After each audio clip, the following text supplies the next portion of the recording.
سابق صدر retire general Pervez Musharraf طویل عرصے سے ایک لاعلاج بیماری امولائڈاسس سے لڑتے ہوئے اتوار یعنی آج 5 فروری کو دبئی میں انتقال کر گئے۔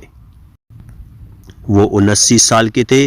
دبئی میں پاکستانی قونصل خانے اور ابوظہبی میں سفارت خانے کے ترجمان شاہزاد سراج نے اس خبر کی تصدیق کی۔ میں اس بات کی تصدیق کر سکتی ہوں کہ آج صبح ان کا انتقال ہو گیا، انہوں نے رائٹرز کو بتایا۔ جیو نیوز نے بتایا کہ پرویز مشرف کی میت کو تدفین کے لیے پاکستان لانے کے لیے پیر کو خصوصی پرواز دبئی جائے گی۔ دریں اثنا خلیج ٹائمز کی ایک رپورٹ میں کہا گیا ہے کہ دبئی میں پاکستان کی قونصلیٹ جنرل نے ایک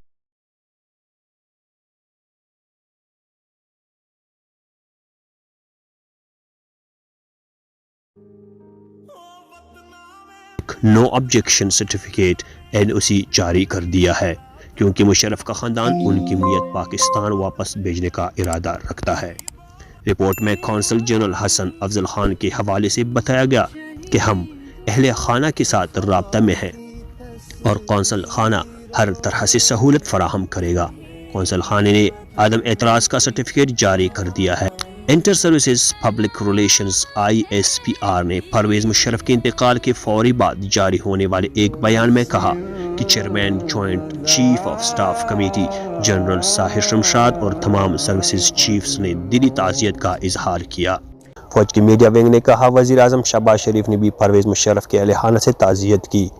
انہوں نے کہا میں جنرل پرویز مشرف کے اہل خانہ سے تعزیت کرتا ہوں، مرحوم کی روح کو سکون ملے، انہوں نے ٹویٹ کیا۔ پیپلز پارٹی کے چیئرمین بلاول بھٹو زرداری نے اپنی ٹویٹر پروفائل تصویر کو مرحوم نواب اکبر بگٹی اور ان کی والدہ بینظیر کی تصویر تبدیل کر دیا، جن کے قتل میں پرویز مشرف کو دہشت گردی کے مقدمے میں نامزد کیا گیا تھا۔ چیئرمین سینیٹ صادق سنجرانی نے ٹویٹس کی ایک سیریز میں سابق صدر کے انتقال پر گہرے دکھ کا اظہار کیا اور غمزدہ خاندان سے اظہار تعزیت کیا۔ انہوں نے مزید کہا کہ اللہ تعالیٰ مرحوم کو اعلیٰ مقام عطا فرمائے اور لواحقین کو صبر جمیل عطا فرمائے۔ انہوں نے کہا کہ دکھ کی اس گھڑی میں لواحقین کے ساتھ ان کے غم میں برابر کی شریک ہیں۔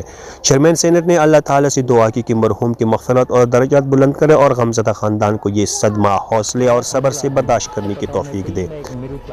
Deputy chairman senate Mirza Muhammad Afridi, قائد حزب اختلاف سینیٹر ڈاکٹر شہزاد وسیم نے بھی سابق صدر جنرل پرویز مشرف کے انتقال پر اپنی علیحدہ تعزیتی پیغامات میں مرحوم کے اہل خانہ سے دلی ہمدردی کا اظہار کیا ہے اور دعا مغفرت کی ہے۔